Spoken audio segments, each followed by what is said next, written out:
এলাচি এই হগল আনতে হইব বাজার থেকে। ঠাকুমা এগুলো কাইছে না দরকার কি?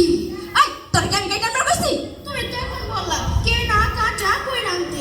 আই ভালো হয়ে যা কইতাছি, এই গরমের মধ্যে আমার মাথাটা আর গরম করবি না, তুই আমার একটু শান্তিতে রাখতে দে। হ্যাঁ তুমি শান্তিতে থাকবা কেমনে? সারাদিন ওই বাড়ির বউ আর ওই বাড়ির বউ বনিয়া হবকলা করবা আর কইবা শান্তিতে থাকুন শান্তিতে থাকুন। তোমারে কত করে একটু জব করো ভক্ত সঙ্গ করো, তুমি তা করবা না। দাদু ভাই তুমি এটা কি কও? এখন আমার বয়স হইছে, আমি তো ঠিকভাবে হাত বাড়িয়ে পারি না, কেমনে যাবো ভক্ত সঙ্গে? আমার তো কিড়াই কিড়াই ব্যথা, আমার কিচ্ছু মনে থাকে না, আমি কেমনে জব করবো? ও ঠাকুমা তাহলে হয়তো তোমার একাদশীর দিন বড় বড় মাছ আর বড় বড় মুরগির কথা ঠিকই মনে থাকে। এখন আমার বয়স হয়েছে, এখন আমার একটু ভালো মন্দ না খাইলে চলে? ঠাকুমা জীব হত্যা হলো মহাপাপ, আমাদের উচিত প্রভু জগন্নাথ যা প্রসাদ পায় তার অনুরূপ প্রসাদ পাওয়া।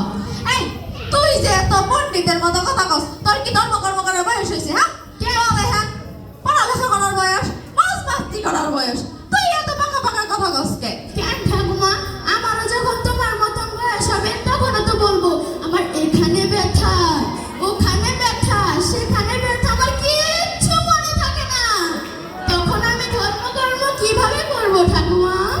হ দাদু ভাই তুমি এইটা ঠিকই কইছ, বয়স হয়ে গেলে তখন আর জগন্নাথের প্রতি ভক্তি আসে না।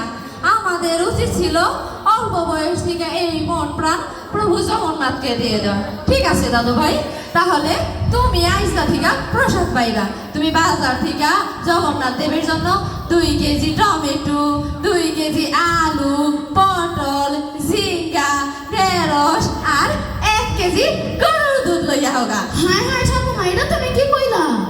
আমি তো এতদিন জানতাম যে গাভীতে দুধ দেয়, এখন তোমার মুখে শুনে নিলাম যে গরুতেও দুধ দেওয়া শুরু করে দিয়েছে। আবার আমি তো এতদিন জানতাম দুধ তেল জল এগুলো সব লিটার প্রতিতে বিক্রি করা হয়, এগুলো আবার কেজিতে চলে আসলো কবে? আই তুই কি ভালো হবি না? হ্যাঁ মাইসে কয় ভালো হইতে নাহি টাকা পয়সা লাগে না। তোমারে কইছে ভালো এতে টাকা পয়সা লাগে না, একবার অসুস্থ হইয়া ভালো হইয়া দেওয়া শুধু টেহা আর টেহা। ও ঠিক আইসা দাদু ভাই, ওই যে বান্ধবীটা রথ হইতাছে, চলো তুমি আর আমি সাইজা কইজা রথ দেখতে যাই। হায় হায় ঠাকুমা সাজলে তো আমারও ভাল লাগে তোমারও ভাল লাগে প্রভু জগন্নাথেরও ভাল লাগে, তাহলে সাইজ আবার গুইজা থাকা লাগবো কেন? আই আই আই তুই কিন্তু আমার মাথাটা খারাপ করবি না, পাইয়া দিলাম। তোমার যখন মাথাটা খারাপ হইব তখন তুমি প্রভু জগন্নাথের সুন্দর সুন্দর ভজন কীর্তন শুনবা, দেখবা তোমার মন এমনিতেই সুন্দর হয়ে যাইব।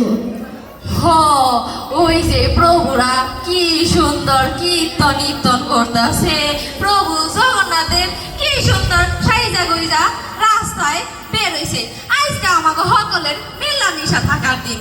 কেন ঠাকুমা আমাদের তো প্রতিদিনই উচিত একসাথে মিলেমিশে প্রভু জগন্নাথের সেবা করা, কিন্তু তুমি তো পারো না আমার লগে মিলামিশা